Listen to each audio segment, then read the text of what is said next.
एक हित धाम में आए थे, बोले अब बस वृंदावन आ रहा हूं, तो अचानक श्री जी की कृपा से दृष्टि में हम कहा आप जाइएगा मत, अब यहीं रहिएगा। बोले नहीं अभी कुछ बेचने को रह गया, बेच करके बस फटाक से आया। हमका पता नहीं भगवान की क्या लीला है, हमारा मन कह रहा है मत जाइए।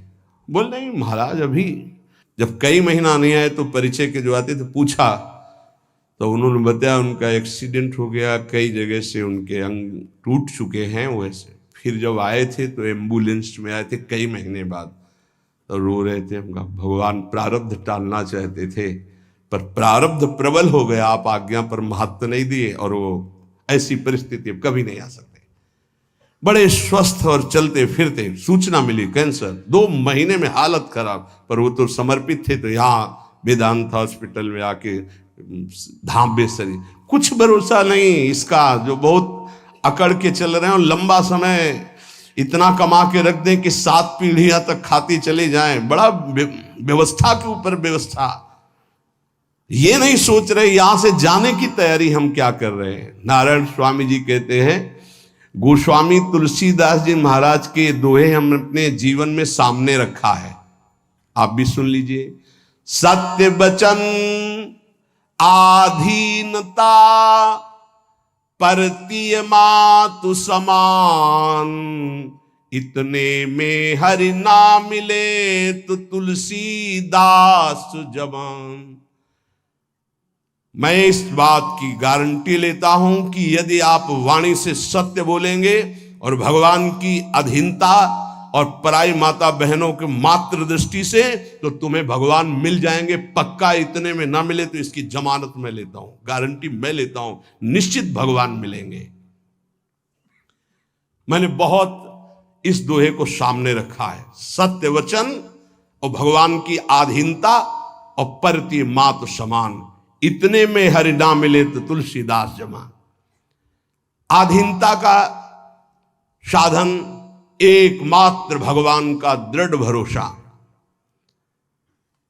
जब मैं गोमती नदी के किनारे भजन किया, नारायण की आज्ञा से, अलग अलग आज्ञा होती जाती थी भगवान की, तो वहां से चाहे वो हिंदू हो, चाहे वो मुसलमान हो, चाहे ईसाई हो, कोई भी निकले, हमको सबको नारायण दिखाई दे, सब में नारायण दिखाई देते थे। सबकी चरण रज माथे पे लगाता, सबकी चरण रज माथे पे लगा।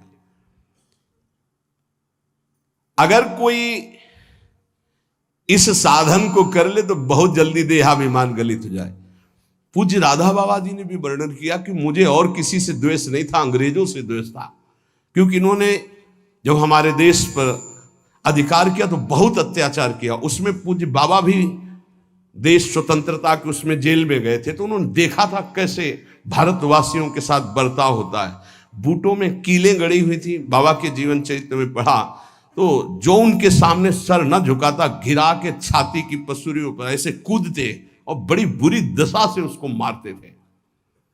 बाबा का भी, बाबा ने जब पीछे से आ रहा था अधिकारी, तो बाबा ने सर नहीं झुकाया कि चाहे मार डाले, मैं इसके विदेशी के आगे सर नहीं झुकाऊंगा। तो बस पीछे वाले ने कहा झुका दो, उन्होंने कहा नहीं कटवा सकता हूं, झुका नहीं सकता। राधा बाबा बड़े जिद्दी स्वभाव के थे। इतने में जो ही नंबर बाबा का आया, वो सामने आने वाला था, तो ऑफिस में कुछ ऐसा बड़ाम से हुआ, क्या हुआ क्या हुआ, भगा। तो उस दिन फिर दूसरे दिन ट्रांसफर हो गया दूसरी जेल। तो बाबा को बहुत घृणा थी, गोरा देखते ही अंदर से उनको जलन पैदा हो जाती कि हमारे हिंदुस्तानियों पर इतना अत्याचार करने वाले ये। अंदर से आया कि भगवान की प्राप्ति करनी तो अजात शत्रुता आनी चाहिए, ये ठीक नहीं। तो गंगा के किनारे घाट पे बैठ जाते, और जब कोई जैसे अंग्रेज निकलता तो चरण धूलि माथे पे लगाते, वो कोई पैसा चढ़ा देता तो छोड़ के चल देते। तो एक दिन जब भगवान ने देखा कि अंग्रेजों के प्रति घृणा खत्म हो गई, तो एक अंग्रेज आया और बाबा की जो भद्र करवाई हुई सर थूक दिया उनका। तो उनका गोरे ठाकुर अब ले, अब ईर्ष्या आपसे या द्वेष आपसे या घृणा नफरत नहीं हो सकती, आप ही हो। बस अंदर से वृत्ति गायब हो गई और हुआ काम हो गया, अब मुझे इसकी जरूरत नहीं। तो यहां ये कह रहे कि दास ये कहता है कि यदि सबके प्रति, देखो महापुरुषों के वचन है, यहां अगर परम पद में आरूढ़ होना है, भगवत प्राप्ति करनी है, तो सर्वान वस्तुतया निरीक्ष परम स्वाराध्य बुद्धिर्मम। बहुत कठिन बात है। नारायण नारायण। एक बार दास से कोई बिगड़ा तो दास ने सर झुका दिया और कहा पादुका उतारो और इस पर प्रहार करो। फिर भी हे नाथ आपसे द्वेष नहीं हो सकता। कैसे कोई इन महापुरुषों को समझे। पैर का जूता निकालो और सिर को खूब पीटो। ये सिर भी आपका है, नाथ आप ही हो। ये स्थिति है, ये स्थिति है, नाथ आप ही हो। आज तक परिस्त्री को आंख उठाकर कभी काम भाव से नहीं देखा। क्या महापुरुषों ने करुणा करी कि अपनी स्थिति बताई। जब कभी मन ने साधन काल में आकर्षण किया तो हमने ऑपरेशन करके दिखाया मन को कि क्या है। चमड़े से ढका हुआ शरीर, मांस हड्डियां, मूत्र द्वार, मल भरा हुआ उदर में, फौरन मन भागा और नारायण की शरण में गया। ये क्यों लिख रहे हैं? साधकों के लिए। कभी कोई पाप कर्म, नारायण तब अज पा जा। आपसे प्रार्थना है जब आपका मन ऐसे करे तो ऑपरेशन करके मन को दिखाए कि कुछ नहीं है, व्यर्थ में क्यों समय नष्ट करोगे, क्यों हृदय मलिन करोगे। जो नियम तुम स्वयं स्वीकार किए हो या गुरुदेव ने दिए हो, उसे कभी भी किसी भी स्थिति में नहीं छोड़ना चाहिए। चाहे सुखद परिस्थिति हो, चाहे दुखद परिस्थिति हो, आप उपस्थित हैं उस समय।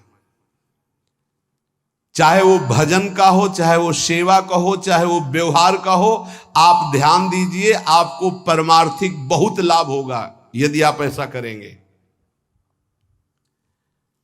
भगवान की जो इच्छा है उसमें तुम राजी होना सीख जाओ। ये बात हमने एक, जैसे यूरोप की उससे ऐसे हमने एक, अब हमको तो ज्यादा अंग्रेजी आती नहीं, let the will of God be done, DONE done. हाँ भाई, हम तो ज्यादा पढ़े कि जो भगवान की इच्छा है उसमें अपनी इच्छा को मिला दो। मैंने ये सूत्र अपनी डायरी पे लिखा। हमारे यहाँ चतुराशी जी में, ये तो अंग्रेजी से लिखा है, हिंदी से, जोई जोई प्यारो करे सोई मोहि भावे। ये सूत्र है, अगर इसको स्वीकार कर लिए, समस्त चिंताओं से मैं मुक्त हो गया इस सूत्र से। भगवान की जो इच्छा है उसमें अपनी इच्छा मिला दो। लेकिन इतना भजन होना चाहिए कि ये पता चले कि भगवान की इच्छा है कि मेरी इच्छा है। इसमें समझना ही तो सब भगवान की इच्छा मान के फिर कहेंगे कि भगवान की इच्छा के बिना पत्ता नहीं हिलता है, तो जितना पापाचरण वो सब भगवान की इच्छा से हो। नहीं, ऐसा नहीं। इसीलिए विवेक की आवश्यकता है, मन के संकल्प को और भगवत इच्छा को देखना। कैसे जानेंगे भगवान की इच्छा है और कैसे जानेंगे मन की इच्छा है? जो इंद्रियों की विलासता का संकल्प बना करके कार्य किया जाता है वो मन की इच्छा होती है, और जो बिना संकल्प के अकस्मात, वो भगवान की इच्छा। जैसे हम जा रहे हैं, किसी को जरा सा धक्का लग गया, उसने पीट दिया हमको, ये मेरा कोई संकल्प नहीं था। या अचानक कोई ऐसी घटना घट गई, सामने वाले को दुख पहुंच गया, मेरा संकल्प नहीं था। या किसी भी तरह की कोई, वो भागवतिक होता है विधान, हम उसमें अपनी इच्छा, मन के संकल्प के द्वारा जो इंद्रिय जनित, वासना जनित, वो भगवान की इच्छा नहीं होती। पर इतना अंतर्मुख साधक हो तभी तो पहचान पाएगा। सारी चिंताओं से मैं मुक्त हो गया जिस दिन ये सूत्र पढ़ा। अर्थ उसका है कि भगवान की जो इच्छा है उसमें अपनी इच्छा को मिला दिया। जोई जोई प्यारो करे सोई मोहि भावे। इस दास ने देखा कि जब अपनी इच्छा भगवान की इच्छा में मिला दिया तो चराचर जगत से हमें कृपा प्राप्त होने लगी। जहां पर कृपा राम की हुई ता पर कृपा करे सब कोई। अपनी इच्छा ही भगवत कृपा में बाधक है। अगर अपनी इच्छा भगवत कृपा में मिला दे तो चराचर जगत से भगवान कृपा करने लगेंगे। योग वासिष्ठ में इस दास ने एक सूत्र पढ़ा, पुरुषार्थ ही परम दैव है। दैव, दैवी शक्ति। प्रारब्ध को लेकर बैठ जाना, अब जो लिखा होगा वही हो जाएगा, हमको कर नहीं। जब दास ने योग वासिष्ठ में यह सूत्र पढ़ा कि पुरुषार्थ ही परम दैव शक्ति है, तो इस दास ने इसका अनुभव करने के लिए प्रयासशील, पुरुषार्थ ही सब कुछ है। रात दिन एक करके भजन करो, देखो सब पर विजय प्राप्त हो जाएगी। कभी कभी प्रारब्ध बाधा पहुंचाने की चेष्टा करता, पर प्रबल पुरुषार्थ प्रारब्ध को रौंद देता है। प्रबल पुरुषार्थ, पुरुषार्थ जो साधन भजन मिला है इसमें प्रयत्नशील। यहां कह रहे हैं कि भगवान की कृपा प्राप्त करने के लिए पुरुषार्थ, प्रबल पुरुषार्थ, प्रबल पुरुषार्थ ही भगवान के सिद्धांत की अनुभूति कराता है। प्रबल पुरुषार्थ ही प्रारब्ध के सिद्धांत की धज्जियां उड़ा देता विधान की। पुरुषार्थ में बड़ा बल है, बड़ा बल है। पर पुरुषार्थ भगवान के नाम जप से माना जाएगा, और ये लौकिक पुरुषार्थ प्रारब्ध को नहीं मिटा सकता। भगवान का नाम जप, जब हमारा पुरुषार्थ प्रबल होता है भगवत कृपा से, तब अद्वैत भाव की सिद्धि अत्यंत अनिवार्य हो जाती है। हर मार्ग के उपासक को अद्वैत भाव, एकमात्र जो सर्वत्र है वो यहां भी है। गुरुदेव भगवान को एक बार, इसके बाद द्वैत प्रेम का आता है। पहले द्वैत से अद्वैत और अद्वैत से द्वैत। अपने इष्ट देव को सर्वत्र देखने की चेष्टा करे, किसी भी अन्य अपने इष्ट देव के नाम रूप की निंदा अवहेलना ना कर दे, नहीं तो अपने इष्ट देव की भक्ति में फर्क पड़ जाएगा। जैसे परिक्रमा लगा रहे हैं, रास्ते में हनुमान जी का मंदिर है, आरती हो रही है, अरे क्या हनुमान जी, हम तो नहीं, महाभागवत है। आधा मिनट रुके, हाथ जोड़े खड़े हैं, आरती के दर्शन कर रहे हैं। राधा वल्लभ लाल आप इस रूप में हो, जय हो श्री राधा वल्लभ लाल की जय। आगे बढ़ दिए, देखा किसी भगवान की झांकी जा रही है, पंचांग प्रणाम किया, राधा वल्लभ लाल की जय। ये वैष्णव धर्म है, ये उपासना का मार्ग है। ये नहीं कि अवहेलना करना, ऐसा नहीं है। हाँ, हम दर्शन करने नहीं गए, सामने से गुजर रहे थे, किसी को भी। ये अपने स्वामी नारायण की कृपा से जाना, इस मर्यादा को सदैव उपासक सुरक्षित रखे। कोई भी भगवान की सवारी जा रहे, कोई भी भक्त जा रहे, सबकी चरण धूल में नमस्कार। एक और साधन अजपा जाप के लिए आवश्यक है, अगर आप कर सके तो अमावस्या और पूर्णिमा के दिन उपवास करना सीख ले। अमावस्या नारायण स्वामी जी का अपना अनुभव, हम ये व्रत रूप में नहीं कह रहे, ये हम भजन बढ़ाने के लिए कह रहे। ये दत्तात्रेय महाराज जी के ग्रंथ में मैंने पाया था, उसी दिन से हमने शुरू कर दिया। नारायण स्वामी उसे अच्छा है, एक दिन अगर उपवास रहेगा तो आंतों को थोड़ा अवसर भी मिल जाएगा। पूर्णिमा और अमावस्या के दिन उपवास का देख लो, अगर ऐसा लगे तो ठीक है, नहीं तो थोड़ा प्रसाद पाके। गृहस्थ में अगर पूर्णिमा अमावस्या के दिन किसी तीर्थ धाम या कहीं भी जाए तो किसी का भी दिया हुआ कुछ ना खाए, क्योंकि उस दिन का प्रतिग्रह बहुत बड़ा प्रतिग्रह माना जाता है। ये जो हलवा पूड़ी बिटता है ना, वो खाते हुए रास्ते में चलते हुए मना है।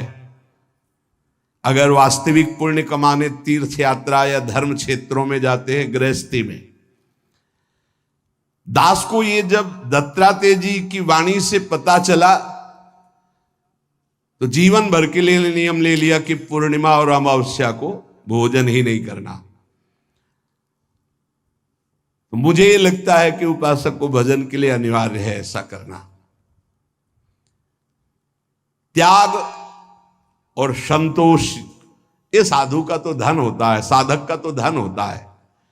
ज्ञान और भजन ये उसका फल होता है। हर समय भजन और ये ज्ञान है कि सर्वत्र मेरे प्रभु। त्याग ये स्वभाव में बैठा होता है, संतोष ये स्वभाव में बैठा होता है। ये जो मूर्ति पूजा की अवहेलना करते इन लोगों की बात मत सुनना। मैं स्वयं अपने भगवान नारायण की कृपा से अनुभव किया है कि मूर्ति पूजा से बहुत जल्दी भगवान प्रसन्न होते हैं। इस दास का अनुभव भी है नारायण की आज्ञा से। सेवा करते समय मन बहुत जल्दी इष्ट में आसक्त हो जाता है। अन्य समय भागेगा लेकिन सेवा में आसक्त हो जाएगा, क्योंकि मन की एकाग्रता सेव्य घसीट लेते हैं। इसको खिलवाड़ न समझे जो प्रभु की सेवा हो रही। दास को जब नारायण ने आदेश किया तो इसमें बहुत सुख मिला। भक्ति ईश्वर प्राप्ति में समर्थ है, पर यह ज्ञान अत्यंत आवश्यक होना चाहिए। जब सर्वत्र भगवान है तो मूर्ति में भगवान क्यों नहीं? ये जो लोग खंडन मंडन करते हैं ये अधूरा ज्ञान है। मेरे ख्याल से अधूरे ज्ञान से परमार्थ में काम नहीं चलता है। जैसे एक टांग से चलना बड़ा कठिन होता है, ऐसे ही कि वो निराकार है इतना ही मान लेने से नहीं होगा। जैसे दो टांगों से आराम से चला जाता है तो वो निराकार भी है, वो साकार भी है। वो साकार भी है और निराकार है, दोनों की उपासना हम करते हैं। जैसे साकार रूप में ये कर रहे, निराकार रूप में सब अंतर्यामी रूप में भगवान सबके हृदय में विराजमान है। काम क्रोध लोभ मोह के दमन का साधन जो गृहस्थी में समझते हैं कि बड़ा कठिन है, ऐसा ना समझें। गृहस्थी में इन साधनों का तुम नियम लीजिए, भगवान तुम्हें सामर्थ्य देंगे कि तुम संयमी बन जाओगे, तुम सहनशील बन जाओगे, काम क्रोध लोभ मोह पर विजय प्राप्त कर लोगे। पर जो विरक्त जन है उनको तो कोई भी गुंजाइश इस विषय में नहीं है। गुरु की कृपा से ही सब साधन की जानकारी होती, सब साधन चलने का उत्साह होता और सब साधन की पूर्णता भी होती।